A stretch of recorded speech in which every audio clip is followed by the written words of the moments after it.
बल्ला सब गाल नसीब जिया सब गाल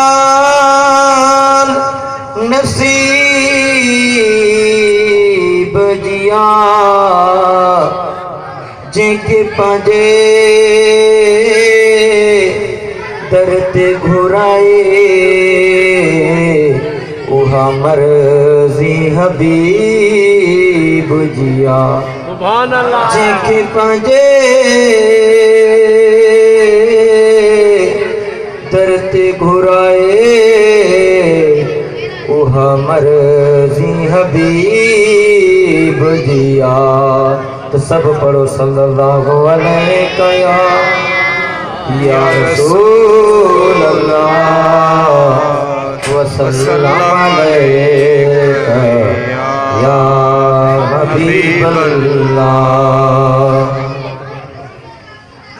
आन मौला हुआ घड़ी आन मदीने वञण जी है आन मौला हुआ घड़ी आन मदीने वञण जी सिक लगिया सरदार जी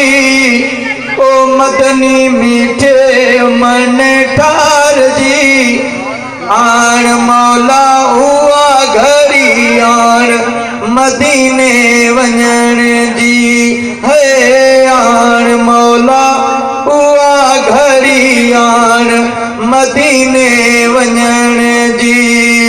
सिक लगिया सरदार जी वो मदनी मीठे मन ठार जी आन मौला हुआ घड़ी आन मदीने वञण जी। तो सुभान अल्लाह। आई सखी मुंहिंजा खुदा अर्ज़ ॿुधी करे का अता आई सखी मुंहिंजा खुदा अर्ज़ ॿुधी करे का अता खोले दरी दीदार जी सिक लगिया सरदार जी आन मौला उहा घड़ी आन मदीने वञण जी है आन मौला उहा घड़ी आन मदीने वञण जी सिक लगिया सरदार जी मदनी मीठे मन ठार जी आन मौला उहा घड़ी आन मदीने वञण जी।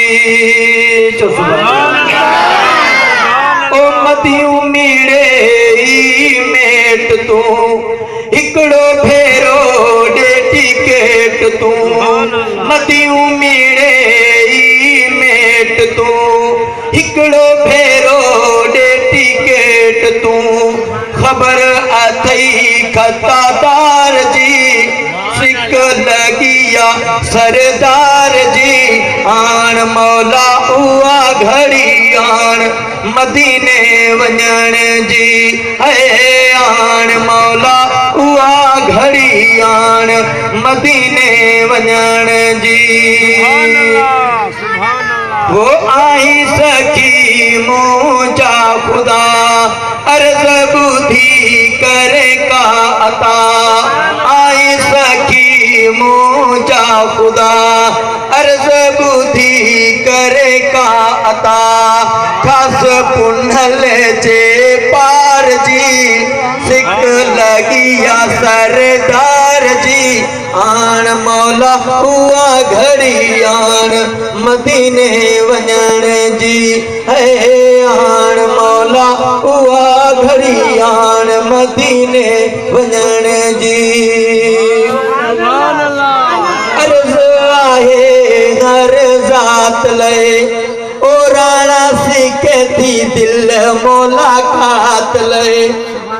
अर्ज आगे